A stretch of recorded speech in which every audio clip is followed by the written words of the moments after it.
welcome to another episode of Prison Talk with Jamie Emma. and we just came off another lockdown for assault on staff.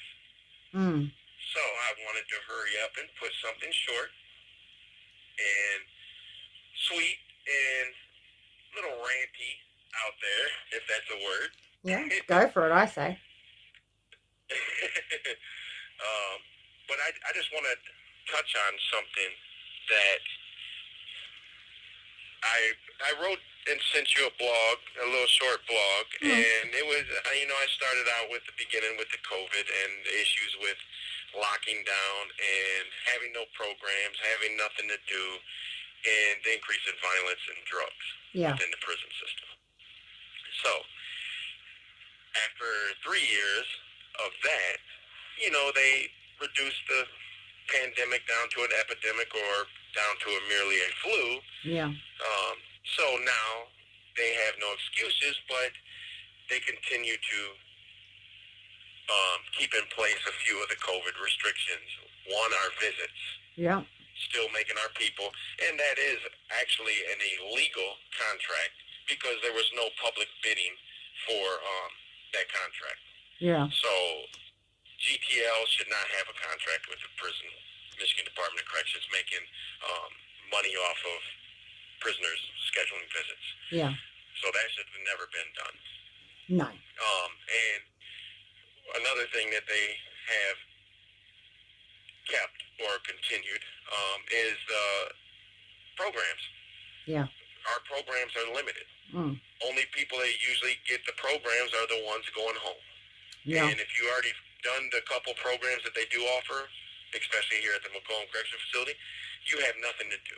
Yeah. So when prisoners have nothing to do, nothing to help them mature and change their mindset from a criminal to a law-abiding citizen, you get crime, assaults, violence. Yeah. And it continues to happen in 7 unit, which is the mental health unit. Those that are diagnosed with serious mental health issues. And it is a higher security level unit. But I did POA, prisoner observation aid. I watched some of the suicidal prisoners. I quit because of the hypocrisy of staff. And being over there, you sit there and watch how the prison guards and staff treat those prisoners. Yeah. Now everyone who's listening to this has to remember, these are mentally ill people that are kept in a 8x9 cell 22 hours a day. I mean, and then they are mistreated by staff. Just like yesterday when we was on lockdown, you had Officer Cannon in the unit. You had a couple other officers, Thomas, just because they had to work overtime. They wanted to mistreat everyone in the unit. But when you look at their training protocol, Thomas just came out of the academy. He's a new staff member, new prison guard. Yeah. So he was trained in motivational interviewing. Yeah. But do they use motivational interviewing? Absolutely not. They get trained in it, and it goes in one ear and out the other. What's an example of motivational interviewing, though, in this situation you're talking about? It's a counseling technique that encourages someone to change a behavior that is abnormal. Yeah. And it's for de-escalation of incidents and everything. And when you have staff that just, dehumanizes a mentally ill person, that mentally ill person is going to eventually act out.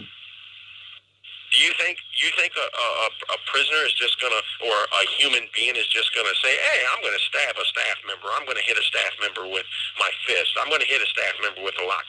Absolutely not. That staff member provoked by doing something really bad to that person. Who would want to spend more time in prison? Yeah. Yeah. And it's so from Willis Chapman, the warden, and that's the amazing thing. He is actually the assistant deputy director, and he's acting as a warden. And we still have this much violence and this much drugs and this much everything going on at this facility. So my thing is, when is there accountability? Yeah. When does these staff members be held accountable? And if any of you are interested in learning about Willis Chapman, just Google him. You'll be very surprised at what you see. So I don't understand how they maintain a job. No. And there's another part of the policy that I would like to mention. Staff are supposed to conduct themselves in a way that provides a model to us that we can model from. Yeah. That we can model their behavior as a law-abiding citizen. So I guess dehumanizing is what they want us to model. Yeah. Disrespecting is what they want to model. Selling drugs is what they want us to model. All types of stuff. Yeah. I guess that's what we're supposed to model. Yeah. Because that's, I guess that's what they. Well, that's what they're doing, so that's what you're going to model. Monkey see, monkey do.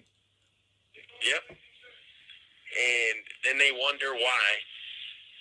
And we've actually went back to pre-1990 era of warehousing prisoners with the lack of programs. Is that since COVID? Lie.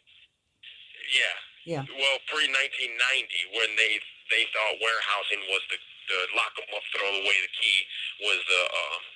No, but I mean, you've gone back to it. That's since COVID, or was that happening before COVID? Yeah, since COVID. Yeah. Since COVID, and they're so lazy. And it's absolutely puzzling that staff members that's been working here for 20 years say they don't know what to do. Yeah. About the situation? Or just about anything. Yeah. Anything. How do we get programs going?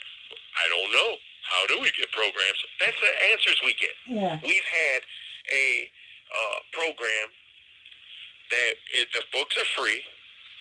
Yeah. And it's a civil engagement training program. Yeah. And that proposal has been sitting on the deputy warden's desk for 3 months. Yeah. It does not take that long and to run those. It doesn't cost anyone anything, including the facility, yeah? No, it doesn't cost anything. Yeah. The outside organization will pay for all the books, and prisoners that are trained in it will facilitate those classes. And it will give other prisoners opportunities to learn about the government functioning and everything. Yeah. But we can't get anything approved here. Nothing. What's the reason that they give you? It's going through the process. It's going through the process. It does not take 6 months to go through a process. No. You either approve it or you don't. Yeah. Would it take... hang on. Well, you said 3 months. Would it take 3 months? It does not take that. No. Even the class is only a 10-week program. Yeah. Now think of this. The 2021 MDOC statistical report had the Macomb Correctional Facility had 0 GED graduates, 0 full tech graduates, 0 employment readiness graduates, 0. Out of all the facilities in the state of Michigan, Macomb Correctional Facility was the only one that did not have one person graduate a GED with a GED. Why? And some of the other facilities had 120 graduates. Yeah.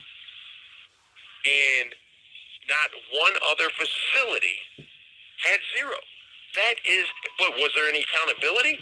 No. Was the principal fired?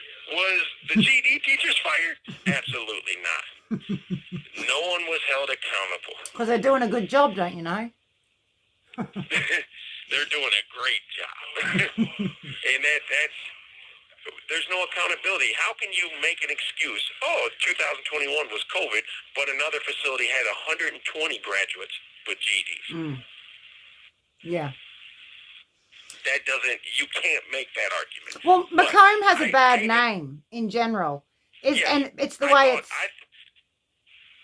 I even thought, like I wrote in my blog, is it because we're the closest facility to Detroit and accountability, the word accountability doesn't even exist in the vocabulary of the residents of Detroit? I'm not sure. Well, I don't know. I haven't been there. I can't say. I know. The structure or the way it's run or the people in... What do you think the problem is? The administration from the top down. Incompetency at the highest level. You cannot keep doing the same thing over and over and expecting to say a different result. You can't. Programs, they know by research that giving programs that help change the thinking patterns of criminals is what changes the mindset of the criminal. Yeah.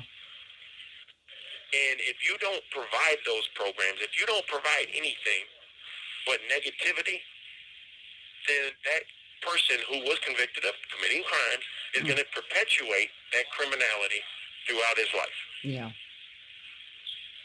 Yeah. And then I mean, you're an Australian. You know by what you see and read on Facebook from other people. Yeah. That Macomb has a reputation like this. Yes. And what's being done? Oh, let's put an incompetent leader there. And now, how does he maintain a position in Lansing as an assistant deputy director? I don't know. See, well, what I'm starting to think is, and I mean, it works everywhere, but in Michigan specifically, I don't think it matters what you know. I like, you know, what you can do. I think it just matters who you know, and everyone just pats everyone on the back and scratches each other's back, and then, you know, and no one holds anyone accountable. Whoever's apparently at the top is at the top, and don't upset them. Like, really, I mean, that happens anywhere, but it seems to be ridiculous there. But, you know, that's just my opinion. And, I mean, there's no comparison of corrections in the world unless you go to Iraq. You go to one of the... you have 1 minute remaining. A society that is not democratic, that is a third world, and that is where you would find corrections the same way. Treating people as inhumane as they do. To be honest, I think society, like the American society as a whole, seems to be, I mean, well, all societies, but like talking about the American system, seems to be pretty okay with it. You know, they seem to be pretty okay with that. Obviously, and then they wonder why people get out of prison and continue to commit crime, and then they become victims. Yeah. Then they want to cry. How do you cry when you don't hold them accountable to help people change? But it's going to hang up, and I will give you a call back. Sounds like a plan. Yeah, this stuff, this is absolutely insanity. I'm glad you're off lockdown anyway. Michigan Department of Corrections. It is.